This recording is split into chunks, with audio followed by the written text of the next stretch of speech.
ये जगह जो आपको दिख रही है पाल्पा दरबार संग्रहालय, ये है म्यूज़ियम यहाँ का, तानसेन नाम की जगह का।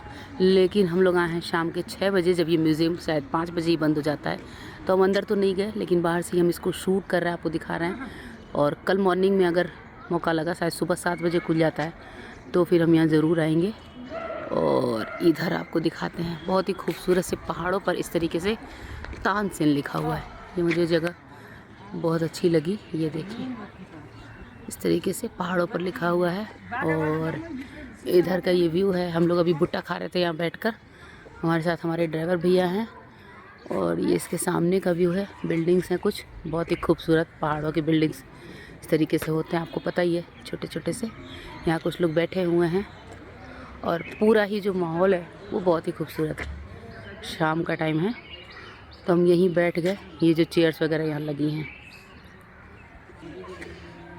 तो अभी हम लोग यहाँ से और थोड़ा सा घूमते टहलते हुए डिनर करके फिर अपने होटल तक जाएंगे। हमारा होटल भी पास में ही है और हम जो है वॉकिंग डिस्टेंस था, तो वॉक करते हुए हमारे मार्केट देखते हुए, जैसा कि आपने देखा होगा मैंने मार्केट दिखाया था, मार्केट घूमते टहलते फिर हम आए थे।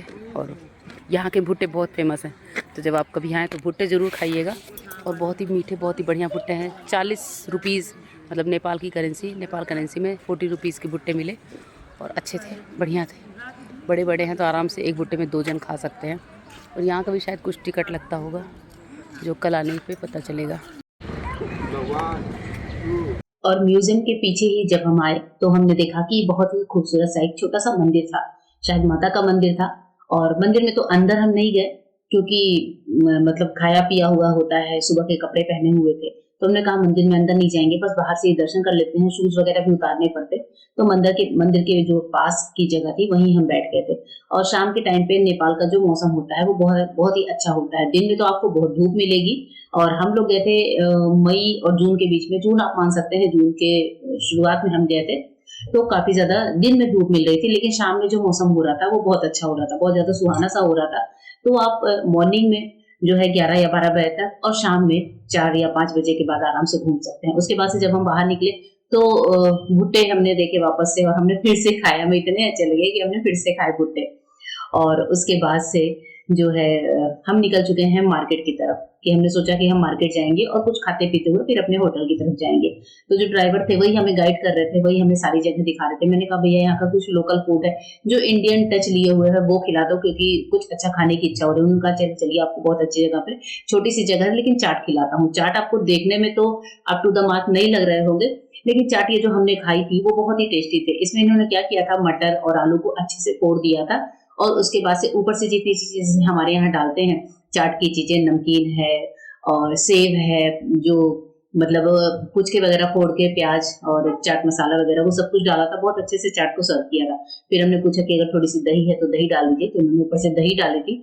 और कुल मिला के पूरी चाट बहुत टेस्टी थी। इसके बाद से हमने मंगाए थे गोलगप्पे पानी वाले, जो कि दिया को खाने थे, तो ये भी काफी ज्यादा टेस्टी थे। इधर नेपाल में आपको जो गोलगप्पे हैं, जो पुचके बोलते हैं, वो खूब मिलेंगे, बहुत मिलते हैं, हर मार्केट में मिल जाएंगे।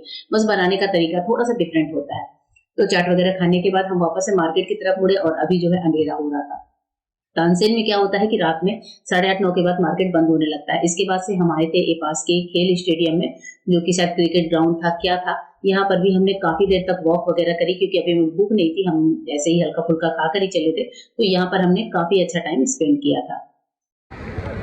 ये हम लोग टहलते टहलते और यहाँ की चाट खाने के बाद अब आ चुके हैं यहाँ के कुछ क्रिकेट ग्राउंड है या फिर स्टेडियम आप कह सकते हैं। बड़ी ही शांत और बहुत ही प्यारी सी जगह है। और यहाँ पर आप खुद मैं दिखाऊं, पहाड़ों की लाइट्स कितनी खूबसूरत लग रही है ना। और बहुत सारे यहाँ पे लोकल लोग हैं, जो कि बच्चे हैं, क्रिकेट वगैरह खेल रहे हैं। और अभी आप देख रहे हैं व्यू कितना खूबसूरत है।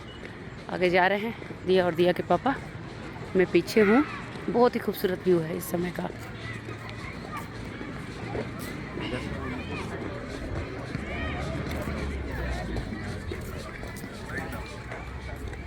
ये देखिए, ये व्यू बहुत खूबसूरत है, बहुत ज़्यादा ही खूबसूरत है। ये हैं नेपाल के केले, जो हमने 6 केले लिए थे। कितने लिए थे? 75 के ना, 150 के दर्जन। तो हमने 6 केले खरीदे 75 के। आप देख सकते हैं इसकी हालत। ऐसा भी नहीं है कि बहुत फ्रेश है, नेपाली रुपीज़ में 75। लेकिन फिर भी इंडिया से तो महंगा ही है, इंडिया से महंगा है यहाँ पर, इंडिया से काफ़ी ज़्यादा हर चीज़ महंगी है। तो ये है इस केले की हालत। और इसके पास से जब हम रूम में आए तो हमने ये जो वहाँ की भेल होती है, जो कि चाउ-चाउ को फोड़कर बनती है, प्याज़ टमाटर वगैरह डालकर बनाते हैं, होटल रूम में ही मैंने ये मँगवा ली थी। और उसके बाद से ये है नेक्स्ट डे का व्लॉग, जब हम निकल चुके हैं मॉर्निंग में, सुबह 7:30 या 8 का टाइम था और हम पोखरा के लिए निकल चुके हैं। ये तानसेन से हम पोखरा के लिए चले थे, रास्ते में पड़ा था झुम्बा जुमला, जहाँ पर मेरे हस्बैंड तो नहीं उतरे थे क्योंकि उनकी तबीयत थोड़ी-सी खराब हो रही थी घुमावदार रास्तों की वजह से। और यहाँ पर मैं और मेरी बेटी उतरे थे, फिर हमने कुछ फ़ोटो वगैरह खींचे थे। बहुत अच्छा सा स्पॉट था, छोटा सा स्पॉट था, जहाँ पर हम गए थे और झूला लेकिन काफ़ी ज़्यादा खतरनाक वाला था, तो हमारी समझ में नहीं आया था, हम पहले ही उतर गए थे। ये हम लोग झूलंगा पुल पे, रास्ते में पड़ा है झूलंगा पुल। ये गजब वादियाँ।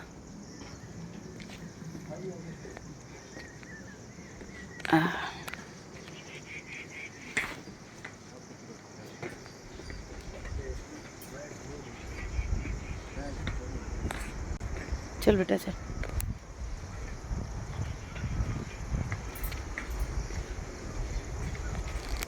अभी हम लोग गए थे झूलंगा पुल पे और पुल इतना ज़्यादा हिल रहा था कि हम लोग 1/4 पुल पे ही चढ़े, वापस आ गए, गाड़ी में बैठ गए। अब जाते हैं।